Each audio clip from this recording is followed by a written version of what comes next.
there you go. Meron tayong another episode ng ating podcast. And it's been a long time na hindi ako nakagawa ng episode kasi dala ng katamaran. Hindi ko alam kung narinig niyo yung ingay sa labas. Masaya yung mga kasama ko ngayon dito. And ganda yung ganyan. No, so, hindi ko alam, pero sa pagkakaalam ko pala, episode number 7 na ako, or 8. And gusto ko sana siya maging regular na bagay, yung pagre-record kahit walang nanonood. Gusto ko lang siya gusto ko lang mag-compile lahat ng mga hanas ko sa buhay or kung ano yung mga current events na parang gusto ko siyang ilabas, no? Hindi siya pwedeng, hindi naman siyang kailangan na magsang-ayon sa akin yung lahat. Gusto ko lang ng outlet, no? Kaya kahit ano so kahit ano gusto kong sabihin ko lang, no? So, and then kasi minsan may mga bagay na may mga tao pa lang gusto makinig ng mga gusto mong hanas sa buhay. Kahit dalawa at tatlo yan, okay na yun. At least, di ba? Mag-gets man na nila itong point ko ngayon. So, welcome to another episode of Kahit Ano Podcast.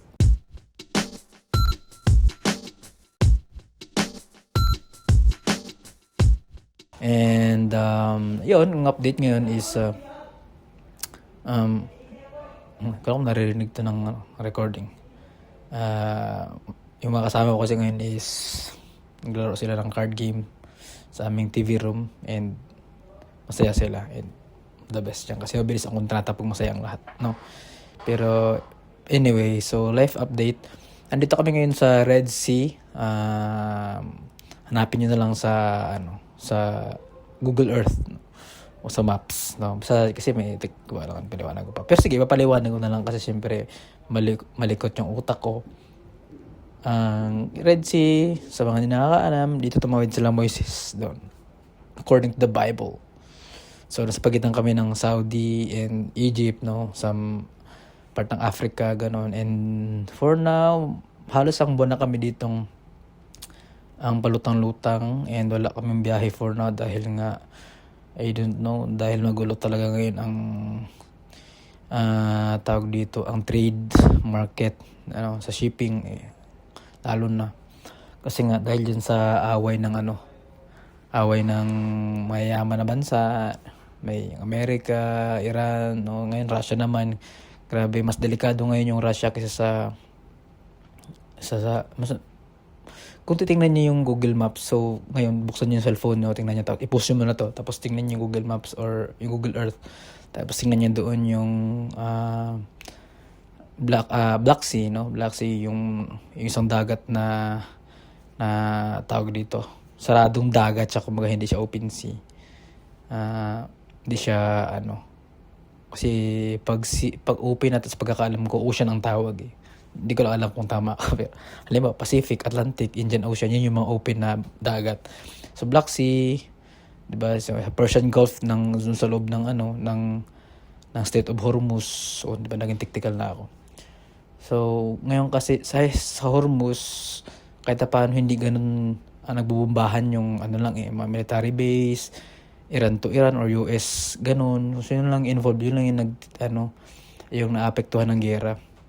And then, itong sa Black Sea naman, kahit commercial vessel, yung mga innocent na mga, alam mo yun, nagta-transit lang ng mga cargo, kumukuha lang ng cargo sa ganitong point ng halimbawa Russia palabas ng Mediterranean, lalabas ng Europe o pupunta ng Middle East, alam mo yun, yung mga barko na dumadaan doon ngayon sa Black Sea, ngayon tinitira sila ng mga drone, yun, nagkakaroon ng mga incident ng drone attacks, and grabe, napaka-delikado kasi sunod na yung patay.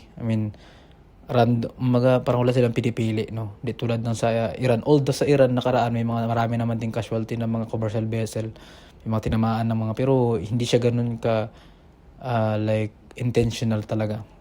Hindi tulad yun ng nasa Black Sea. Medyo magulo yung ngayon doon. Medyo magulo yung mundo ng shipping. So sana maging okay ng lahat dahil buhay ng tao, yung mga buhay ng mga inosente yung nadadali doon sa part na yun. Tapos yung mga samantalang ito ng mga nasa taas, dapat sila yung suntukan, diba? Magsuntukan na lang sila, ganun.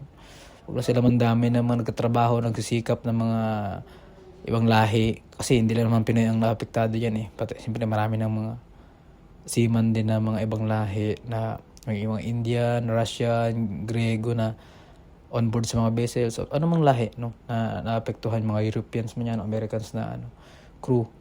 And wala, yung ganoon talaga, kumbaga, kasama nata sa DNA ng tao yan yung giyera talaga ever since hindi na natapos yung mga giyera na yun kasi nga siyempre ang tao is hindi naman talaga nakakontento ever since, no? So ang haba na ng life update ko. So ngayon nasa Red Sea kami and that's why ngayon wala kaming biyahe. Feeling ko factor nga yun yung giyera. So yung company namin is medyo pa siya, pumipili pa siya ng tamang time or ng tawag dito, or biyahe siguro, voyage na mas, di ko alam kung mas profitable sa kanila or mas safe or what. Di natin alam kung ano. Basta for now, halos ang buwan na kaming, lagpas ang buwan na kaming walang biyahe. So, by the time na na-upload ko to, dahil wala pa akong internet, di ko alam kung baka 2 weeks late itong na to. So, the moment na nirecord ko to, maybe after 2 weeks or 3 weeks ko pa siya ma-upload. Pero anyway, so yun, okay naman lahat. Okay naman yung mga tao dito. Okay naman kami, awan ng Diyos. At hindi pa sana huwag kaming mapunta or kahit sino man, wala sanang makabiyahe ulit dun sa mga, wala nang matrap sa mga lugar na yun, or wala nang madamay, wala nang masaktan. Sana na magkaroon na ng kapayapaan, kumbaga. Kasi para naman sa atin lahat to eh. Yung nakakagapag-gain lang naman yun dyan, yung mga sinong mataas ang tingin nila sa sarili nila. So, yun. Yung episode na to is mostly, meron kasi ngayong, this time, pero kung medyo late ko itong upload, is medyo fresh pa sa amin yung sa barangay namin, dun sa Nara sa Palawan. So, sa mga hindi nakakaalam, meron natang, ito ay, medyo nakakalungkot siya na, na story. Kasi, nagkakaroon ng lumalabas yung kulay ng mga tao because of this, kumbaga. And masakit siyang isipin dahil yung mga nasa baba ang palaging naapektuhan. So, for the context, no, sa mga hindi taga sa amin. Sa amin kasi sa Palawan, sa Barangay Damanggueña, meron doong program, hindi ko na maalala yung full name ng programa ni BBM na lahat ng lahat ng barangay makikinabang program, parang ganon, scholarship program ata, parang ayuda siya. Hindi ko alam kung kulang ako sa information, pero ang context niya is magbibigay sila ng parang ayuda 20,000 ata sa piling estudyante ng college, pagkakaalam ko. So, pwede ka mag-react dito sa kung kami kulang ako. Pero ang point lang, so ito siya. Out of parang 30 applicants, ang binigay ay ilang na slot sa barangay namin is 30, 5 slots lang yung binigay sa barangay namin. Tapos, nakakalungkot kasi mahirap siyang i-quantify kung sino yung magiging qualified dun sa part ng na yun, dun sa pagpili. Kasi nga, lahat naman siguro deserving, pero yun nga, although ayuda siya, no, and hindi ko alam, it might be helpful sana, no? Of course, pera siya, 20,000 yun, di ba? Sino ba nang ayaw nun? Pero ang point lang, bibigay ka ng 20,000 sa 5 tao lang. I mean, sinong nasa matinong isip? Although, sasabihin ng mga tao, buti nga nagbigay no? So, I don't know kung yun yung sasabihin ko, na buti nga nagbigay pa sila ng 20,000 or buting wag na lang kaya. Parang minsan mapapaisip pa ng gano'n. Kasi sa dinami-rami ng estudyante na pwedeng maging deserving sa magiging recipient or magiging beneficiary ng ayuda na yun. So kung sa barangay pipili ka ng 5 na pwede magiging qualified. So either way, magkakaroon talaga yan ng may tataas ng ano diyan, ng kilay, no? So I don't know. Ako naman, personal opinion ko naman to, and I might be wrong, I might be right, no? So, baka lang naman may kayo, may ma-share kayo sa ano na yan. So, ang point ko lang, ano ba? Kasi parang kayo na ko pa siya iniisip eh. Oo, sabihin natin sa mga colleges ngayon may mga, sabi ko no pero hindi ko, sabi daw, na siyempre full scholarship daw ngayon, libre na mag-aral ngayon, mga matrikula, ewan, ganun-ganun. Pero siyempre may mga miscellaneous na bagay na kakailanganan po mamasahe mo sa iyo pa yun eh, di ba? Which is siyempre sa ating mga mahihirap na mga mamamayan, pag makakatanggap ka ng ganong kalaki, 20,000 na ayuda, hindi ko alam kung kailan yung interval nun or one time lang yun. So, parang mahirap mag-decide. Although, mayroon namang matrix, pwede ka namang gumawa ng matrix na, or may mga social worker naman tayo dyan na pwede mag-assess and kung sino yung magiging deserving sa 20,000 na yun. Kasi lang nakaka-bad trip to, nakakayamot doon. 5 slots, no? 5 slots siya na kung saan, yun nga, mahirap siyang i-divide sa nirami-rami ng mga nag-aaral na gusto sana makakuha ng ayuda.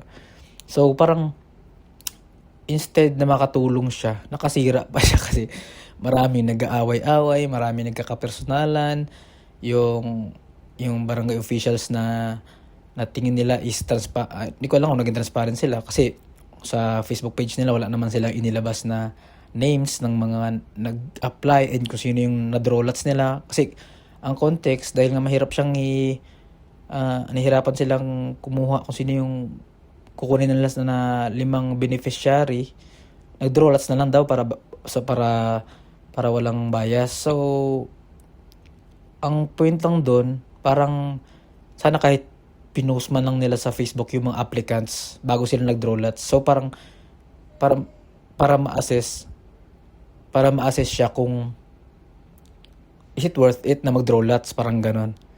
Kasi yun din nakikita ko eh. Kasi kung sabihin nilang mahirap pag-decide kaya mag-draw lots, dapat pinakita mo nila yung mga pangalan ng mga applicants. Baka mamaya kasi may mga pangalan naman talaga doon na hindi naman deserving, tapos ay lang nila ilabas. Maaring ganon, I might be wrong. Pero ang point lang, dapat simula pa lang naging transparent na sila para hindi sila ngayon napuputukan, no?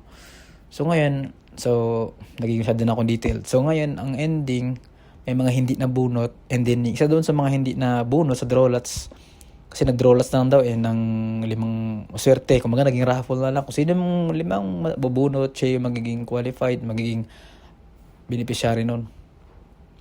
So ngayon, nagbunutan.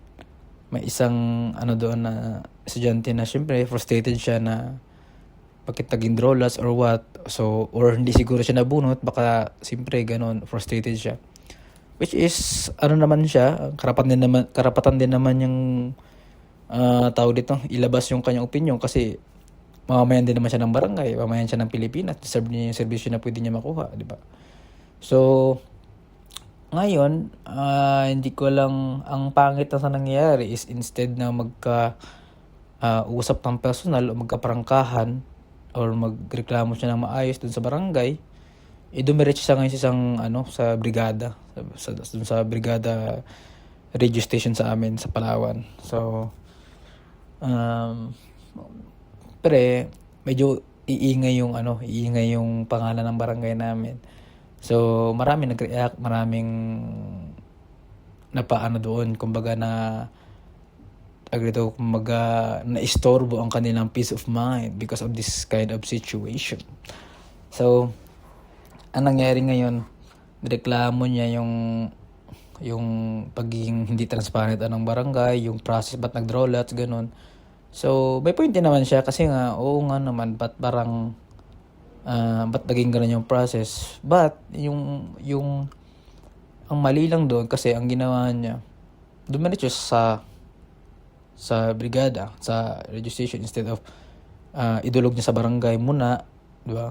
Sana mas naging peaceful sana yung naging usapan. Ganun. So, it might be nag-trigger sa kanya kaya siya tumulog doon. Baka kasi feel niya hindi siya safe. Possibility lang to, hindi ko sinasabing ito yan, pero it might be, baka yung sa barangay, baka hindi siya ganun ka-entertained, baka na-villainize siya, o baka kontrabida ang tingin sa kanya. Kasi the way na nakita siya ng mga, ngayon ang mga namabas sa kanya dun sa amin, parang lagi sa kanya ngayon bumabalik sa kanya ngayon lahat binabash siya, ganun. Kasi ba't daw siya nagpa-radyo dahil lang sa ganun. So, ang mahirap lang doon, baka may hindi naman nagkaroon ng magandang environment yung barangay na baka lang naman, no? So, it might be wrong, baka hindi rin naman. Baka naman, inassume niya lang na hindi siya makakapagreklamo. Baka inassume niya na hindi siya makakaroon ng magandang usapan sa barangay, kaya diniretso niya sa radyo, which is ang radyo is magandang medium rin naman para may idulog niya yung ilabas niya yung boses niya. Pero it might be better sana kung pinag-usapan muna sa barangay, and then after kung wala talaga nangyari, 'di ba? Parang ano rin siya, parang hierarchy of authority ba kumaga, 'di ba? Alam mo sa barko, sa department head mo, sa amin dito pag minambuli sa iyo o para may mga grievances ka, may mga kailangan ka, idaan mo na sa department head mo. And then pag after 7 days, hindi mo walang solusyon, walang nangyari doon sa sa grievances mo, idulog mo kay kapitan, and then after some certain days na walang nangyari, idulog mo na sa office, 'di ba? So ganoon, may process siya, may protocol kumbaga. Ngayon nag-jump siya doon, syempre yung mga siguro yung barangay, which is tingin nila is ginawa naman nila yung business nila. Syempre na-humiliate sila sa part na 'yon. Na dapat nag-usap na lang muna tayo, ngayon kung may 'di ba? Sa part na 'yon. So mahirap siyang hindi ko siya masasabi na kasalanan ng barangay fully, hindi rin kasalanan ng bata, ng estudyante na 'yon. Pero ang point lang, dapat nagkaroon ng magandang communication. Kasi for example sa bata na 'yon, pwede namang kung pwede lang naman sana tinanggap na lang niya na okay, ito na talaga hindi lang naman ako yung hindi makakatanggap marami naman kami ang hindi makakatanggap so ba't ako magreklamo, unless kung siya lang mag-isa hindi nakatanggap, no? So pwede namang maybe next time para sa akin, pwede namang naging ganun sana.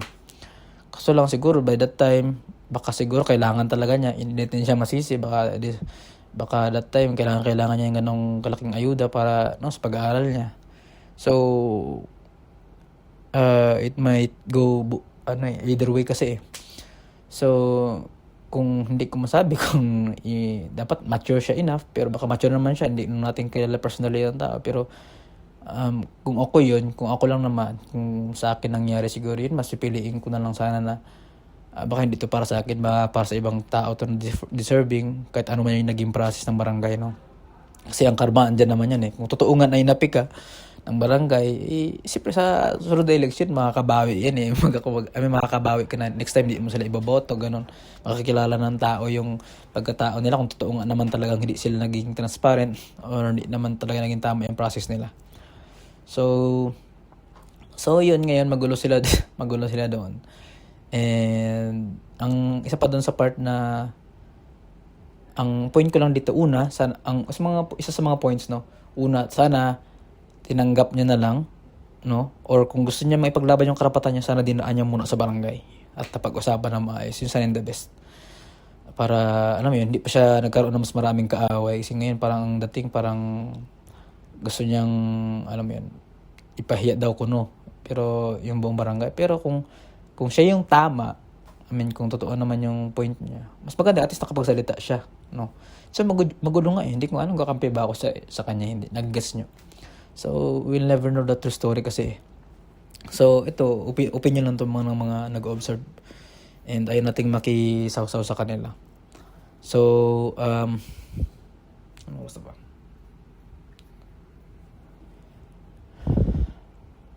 So yun, sana sa barangay, yun nga sinabi ko kayo na dapat naging transparent talaga yung barangay. Kasi kung titignan mo yung Facebook page ng barangay, wala naman silang dinrap doon na names. Sana naging transparent sila doon para okay, ito yung mga pangalan ng mga candidates. So kami, nahihirapan kaming piliin kung sino sa kanila. Mahirap kasi nga, ito deserving to, ito lahat sila deserving talaga Kasi kung wala kang nilabas na pangalan, tapos sabihin mag-draw lots na lang, tapos di natin alam kung baka maya karamihan pala doon sa sa mga candidate, no, is may mga pera pala or ay, alam mo yun, meron namang kaya sa buhay, di ba? Tapos sila isasali mo sa Drolats. Yun lang din ang magiging maalat sa paningin ng tao. It's gonna be unfair, di ba? So, pero kung nilabas nila yung pangalan ng mga candidates, at least, nawalan sila ng burden. Oh, ito, nilabas namin yung pangalan, ito sila, o kilala niya yan, o siyempre balita naman yung barangay namin. So, kung nilabas namin yung pangalan, nahihirapan kayo makapag-decide, o sige, mag-Drolats tayo. Diba? So, kung ganun sana, medyo magagets mo pa. So, yun ang mahirap. So, isa pa doon sa point na medyo, medyo na-off ako is yung part na ibang barangay official, no? Yung mga ibang barangay official namin pala, sorry, sa mga di taga sa amin. May mga part sa barangay official sa amin na sila pa mismo yung pumapatol online doon sa bata. It might be wrong na ginawa ng bata yun. Pero dapat especially public servant ka, dapat ikaw yung professional ka. Diba? Dapat ikaw yung nasa neutral side. Although yung mga kamag-anak mo is nag-aalboroto na. Alam mo, ako, kagawad ako. And siyempre, part ako ng barangay. Yung mga kamag-anak ko, dinidepensahan ako. Alam mo yan. So, yung mga kamag-anak ko, tinotroll, binabash, inaaway online itong si girl na nagklamo sa radyo dahil hindi siya nakakuha ng scholarship. Dapat ikaw mismong kagawad.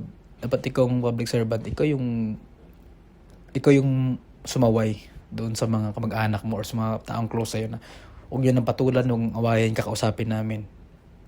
Ganun ba? Diba? Sana ganun kung mature enough ka. Kasi wala namang masosolusyonan yung babardugulin mo yung tao sa Facebook. Diba? Kausapin nyo, puntahan nyo sa bahay nila, pasensya na kung di ka nakuha, pero ito talaga, yung sinasabi nila na nakadocument yung process nila, like binidyohan nila yung Drolats, yung mga ganun. Ipakita mo sa kanya, di ba? Ipakita nyo sa kanya, ito ginawa namin para lang, maparatag ka, sana next time, huwag ka na magsumbong agad-agad ulit kung may mga problema kayo, pag-usapan natin. Ganun sana. No, so, hindi yung pati ilang SK official, ibang barangay official na nagtatrabaho sa barangay na nakikipagpatol din, na-trigger ka agad, nag-report lang isa sa radyo, na-trigger agad, na feeling nila. So, alam mo yun, kung hindi ka namang guilty, ba't ka ba trigger ng ganun? Pwede mo namang ipag-pray na lang yung tao na, hindi, that's not true, lalabas din yung katotohanan, huwag ating kapatulan yan, naging transparent kami, okay yun. Dapat ganun. So, ba't parang, anong nangyayari is, ang masakit sa akin kasi close ko yung mga taong na andoon. Close ko yung mga taong nagpapasaringan sa social media. Kumbaga parang ako, ayoko na ring mag-post ng, oy, tumahimik kayo dyan. Ito na yun yung post ko, pero ikaw alam, sa YouTube ko lang dito po-post eh. Pero ang point ko lang, kasi walang masasolusyonan yung pagpo-post lang eh. Laki lang yung problema. Tulad yan, ako. Wala naman ako ngayon doon dahil sa kapag-away nila sa online, nagkaroon ako ng episode ngayon, nagkaroon ako ng topic, di ba? Pero ang point ko lang, kahit yung mga taong hindi involved, nagkakaroon na ng involvement dahil nga hindi siya pinag-usapan ng personal or ng, closed door, ganun. So, yun na yung malungkot na part. Sana mag-ayos sila. No? So, sa akin lang, kumaga bilang mamayan din ako sa amin, or sa bansang Pilipinas. Sana nagkaroon itong mga official kahit halimbawa ako. Sabihin na nating naging transparent ako, tama yung process na ginawa ko. That time, sinumbong kami sa radyo or nagpa-radyo yun para dahil nireklamo yung process namin. Kung tama naman yung ginagawa mo, ba't ka matitrigger? Di ba? Ano yung point na aawayin mo siya kung tama naman yung process siya? Kung kayo yung tama, anong point? Napapatulan mo siya. So, that's, doon darating yung maturity na part. So dapat, sa mga ganong sitwasyon, especially public servant ka, wag mo dapat siyang papatulan online. Sa akin lang, para sa akin, wag mo siyang papatulan. Yung mga ibang opinion, mga normal na mamayan, guess mo na yun, yung ibang mga nagsishare na, ba't kaya sumbongera ka, ganyan ka. Hindi mo na sa pipigil kasi normal na mamamayan yan eh. Yung magiging reaksyon yun. O sabihin ng ibang. Hindi, deserve lang niya magsalita para malaman ng lahat ng katotohanan. Opinion yun ng mga tao. Pero ikaw, pag naging barangay official ka, SK ka man, ano ko ba, kagawad ka man, kapitan ka man, at meron yung kang mataas yung tolerance mo sa ganyan. Like, hindi ka nakikipag-away sa social media, sarilinin mo lang yung bagay na yun. And, kausapin mo yung tao ng personal, hindi sa Facebook. Kasi, binoto ka ng mga taong nagtiwala sa'yo. No? So, it might be yung taong inaaway mo, hindi yan bumoto sa'yo that time. Pero, ipakita mo na deserve mo yung boto mo ng mga taong bumoto sa'yo way back ilang taon, nung nakarang eleksyon. So, ano ba yung deserve namin is dapat pakita mo na mature ka, no, na kung may mga ganyang aberya, hindi ka makikipag-away sa social media kasi lalaki lang siya. So, sa part na yun, doon lang ako na malulungkot. Sana magiging lesson sa kanila to kasi ako, isa sa mga pinagsisihan ko sa buhay ko is yung makipag-away ng ganyan sa Facebook. So, kaya ako hanggat kaya kong pigilin sarili ko, I want to be kind. Kumbaga, I don't know, pero gusto kong magkasundo tayo lahat, magkausap, hindi yung mag-aaway parinigan. Wala na. Kasi ang Facebook, yung mga taong di alam yung storya, lalo na, halimbawa, tulad na sa magjowa or sa mga pamilya na nag-aaway-away. Pag nag-aaway kayo sa Facebook, parinigan ka sa Facebook, pag nagkaayos na kayo, yung mga tao na sa paligid nyo, iniisip pa rin nila mag-aaway kayo. Kasi hindi naman kayo nag-post na bati na kami, di ba? Hindi naman kayo nag-post ng ganun eh. Pina-post nyo pag nag-aaway kayo. Di ba? So, alam mo ngayon, ingitira ka, ano ka, Diwata, Paris? Ingit lang kasi hindi ka nabunot, ganyan, awayin mo, ganun. Paano pag okay na? Alam mo, naging goods na kayo ng tao na yun, diba? Ipopost ba na, okay na kami ni ano, hindi mo naman ipopost yun eh. So, yung away nyo, magiging nasa social media na lang siya and mawawala na lang siya. Tapos, without knowing yung mga tao, akala pa rin nila mag-aaway pa rin kayo. So, walang naging solusyon. Ang nangyari lang doon is yung tawag dito, yung issue na yun is marami nang nakisaw. So, yun lang naman yung naging point nun eh. Diyo. So, ang punto ko, yung episode na to is sana maging mature yung mga public officials natin. Kaya hindi lang sa barangay namin, sana lahat. Pag yung mga itong issue, sana kausapin ng maayos, idaan sa ayos usapan, hindi yung parinigan ng Facebook. Kasi, uso kasi sa atin yan eh, yung ganung style, yung tawag dito, may magpaparinigan, and then hindi ko alam kung anong point niya. Kasi ako, dumating naman ako sa era na yan eh. Sorry, medyo may yung ilong ko.